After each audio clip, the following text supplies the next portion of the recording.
Welcome guys, कैसे आशा है अच्छी होगी। साथियों सी प्लस प्लस में हम पढ़ रहे हैं कंस्ट्रक्टर को, जिसमें हमने लास्ट वीडियो में पढ़ा था उसकी एक टाइप को डिफॉल्ट कंस्ट्रक्टर को। आज हम पढ़ेंगे पैरामीटराइज कंस्ट्रक्टर को। अब इसको सीखने से पहले आप प्रीवियस दोनों वीडियो जरूर देखें तो आपको ये अच्छे से समझ में आएगा। इसको भी हम एक बेहतरीन एक एग्जाम्पल के साथ और फुल डेफिनेशन के साथ समझते हैं। इस वीडियो में अंत तक बने रहिएगा। नमस्कार साथियों, मेरा नाम है मनोज कुमार और आप देख रहे हैं कंप्यूटर ज्ञान गुरु चैनल। तो चलिए सीख लेते हैं। तो देखिए, जैसा कि आप लोग जानते हैं कि कंस्ट्रक्टर एक स्पेशल मेंबर फंक्शन है जिसका नाम क्लास के नाम से ही होता है, यानी कि क्लास के नाम जैसा ही होता है। और जैसे ही कोई ऑब्जेक्ट या उसकी क्लास बनती है ये अपने आप शुरू हो जाते हैं। लेकिन लास्ट वीडियो में आपने जो डिफॉल्ट कंस्ट्रक्टर जाना था उसमें हमने बताया था कि इसके अंदर कोई भी आर्गुमेंट नहीं होते हैं, और वैसे भी रिटर्न टाइप तो किसी भी कंस्ट्रक्टर का नहीं होता है। बट यहाँ पे हम पैरामीटराइज कंस्ट्रक्टर के बारे में जाने तो एक constructor have arguments is called parameterize constructor, यानी कि एक ऐसा कंस्ट्रक्टर जिसके आर्गुमेंट होते हैं पैरामीटराइज कंस्ट्रक्टर होता है। इसका एक सिंटैक्स देखो। मान लीजिए हम यहाँ पे क्लास लेते हैं ABC नाम की। सबसे पहले तो हम इसका एक प्राइवेट सेक्शन बनाएंगे जिसके अंदर हम एक इंटीजर टाइप के दो वेरिएबल ले लेते हैं A और B। और पब्लिक सेक्शन में हम जैसे ही कंस्ट्रक्टर को डिफाइन करेंगे, कंस्ट्रक्टर को लिखेंगे तो किस प्रकार से लिखेंगे, हम यदि इसी क्लास के, क्योंकि क्लास के नाम जैसा ही होता है इसका, और हम यहाँ पे ABC नाम से ही कंस्ट्रक्टर बनाएं और उसके अंदर यदि कोई भी पैरामीटर ना दें तो ये एक डिफॉल्ट कंस्ट्रक्टर होगा। और यदि इसमें हम अब आर्गुमेंट दे तो देखो हमारे पास दो वेरिएबल हैं, तो हमको यहाँ पे दो आर्गुमेंट देने पड़ेंगे। और वो आर्गुमेंट मैं यहाँ पे डाल देता हूँ इंटीजर टाइप का x और y नाम से। आप ये कोई भी नाम से ले सकते हैं, जरूरी नहीं है आप AB नाम से ले या XY नाम से ले, आप किसी भी नाम से दो आर्गुमेंट पास करा सकते हैं।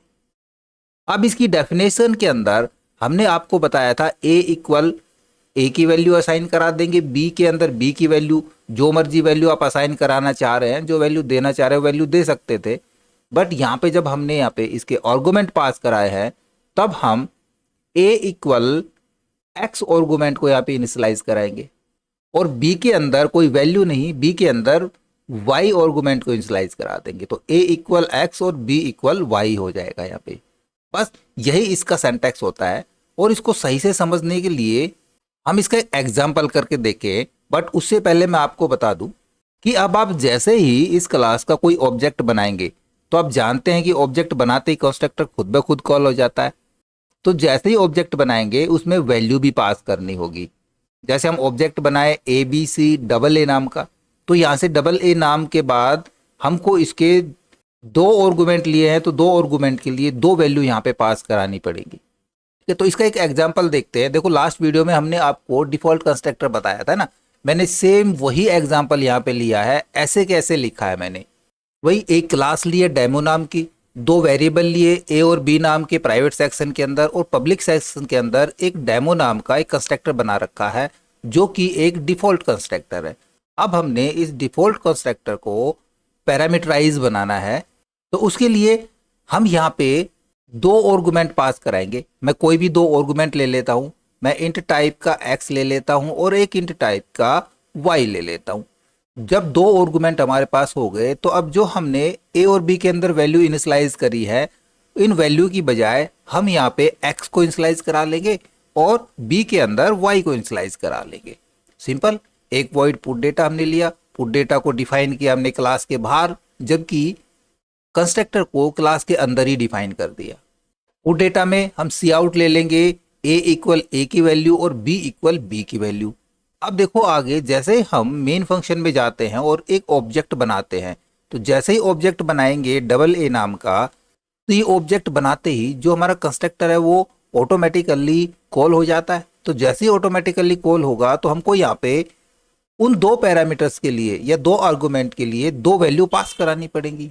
मैं यहाँ पे पास कराता हूँ 10 और 20, मान लीजिए जो भी हमने वैल्यू पास करानी है।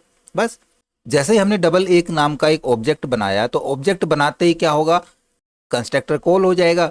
ये डायरेक्ट अपने डेफिनेशन के ऊपर जाएगा, देखेगा यहाँ पे x ले रखा है और y ले रखा है, तो x के अंदर 10 स्टोर हो जाएगा, y के अंदर 20 स्टोर हो जाएगा। नीचे हमने इनिशियलाइज किया है x को A के अंदर, तो x की वैल्यू a में चली जाएगी और y की वैल्यू b में चली जाएगी। तो a में 10 स्टोर हो गया और b में 20 स्टोर हो गया। अब आप जानते हैं कि जब भी हम कोई ऑब्जेक्ट बनाते हैं तो मान लीजिए हमने कोई भी एक डबल एक नाम का ऑब्जेक्ट बनाया है, तो इसके अंदर ये a वेरिएबल भी होगा और b वेरिएबल भी होगा।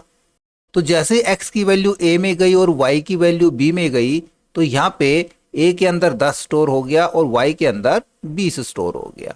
अब double A dot put data को हम कॉल कराएंगे तो ये अपनी डेफिनेशन के ऊपर जाएगा और यहाँ पे देखेगा कि a इक्वल a की वैल्यू और b इक्वल b की वैल्यू। तो a के अंदर 10 है तो a के लिए प्रिंट हो जाएगा 10 और b के लिए प्रिंट हो जाएगा 20। बस यही हमारा रिजल्ट होगा, रिटर्न 0, प्रोग्राम एग्जीक्यूट सक्सेसफुली।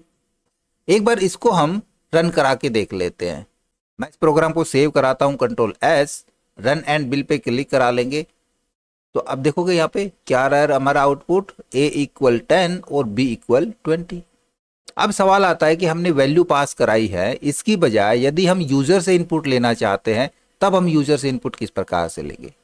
उसके लिए यहीं पे हम सिंपली इसको थोड़ा नीचे खिसकाते हैं और यहाँ पे हम कोई भी इंटीजर टाइप के दो वेरिएबल ले लेते हैं। मैं j और k ले लेता हूँ क्योंकि हमने यूजर से इनपुट लेना है तो कहीं तो यूज स्टोर कराएंगे ना, तो हम j और k में स्टोर करा लेंगे और दे देंगे सी आउट के अंदर कि भाई नई लाइन के साथ एंटर 2 नंबर्स, कि यहाँ पे 2 नंबर्स इनपुट कराएं और उसको स्टोर करा लेंगे CIN में, J में और K में। अब जब हमने यहाँ पे जैसे ही यहाँ पे देखो ऑब्जेक्ट बनाया है तो अब ऑब्जेक्ट के अंदर वैल्यू पास नहीं कराएंगे, हम ऑब्जेक्ट के अंदर J को और K को पास कराएंगे ताकि यूजर जब भी इनपुट देगा, देखो ये चलेगा तो यूजर से इनपुट मांगेगा, कहेगा एंटर 2 नंबर्स। यूजर ने जो नंबर दिए वो J में और K में स्टोर हो गया, उनको हमने ले लिया ऑब्जेक्ट में। अब जैसे ही ये ऑब्जेक्ट बनेगा तो कंस्ट्रक्टर कॉल होगा, ये अपने कंस्ट्रक्टर के पास जाएगा और जो J और K की वैल्यू थी वो J की वैल्यू X में और K की वैल्यू Y में स्टोर हो जाएगी। यहाँ पे हमने X को A में डाला है, Y को B में डाला है, तो A और B में कौन सी वैल्यू चली जाएंगी, जो J और K में यूजर ने इनपुट दिया था। बस जैसे हम पुट डेटा को कॉल कराएंगे यहाँ पे A के अंदर A की वैल्यू प्रिंट हो जाएगी, अब B के अंदर B की वैल्यू प्रिंट हो जाएगी।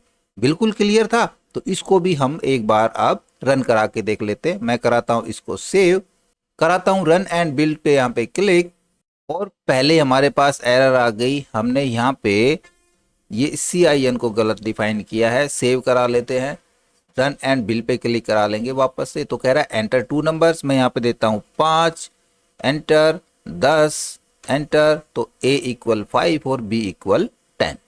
तो बिल्कुल आसान सा इसका कॉन्सेप्ट था। हमने एक डेमोन्स्ट्रेशन प्रोग्राम भी इसका बना के देख लिया, डेफिनेशन भी देख ली। तो जब भी आपके पास कोई भी क्वेश्चन पूछा जाए कि पैरामीटराइज कंस्ट्रक्टर के बारे में लिखो, तो आप छोटी सी उसकी डेफिनेशन भी लिख सकते हैं।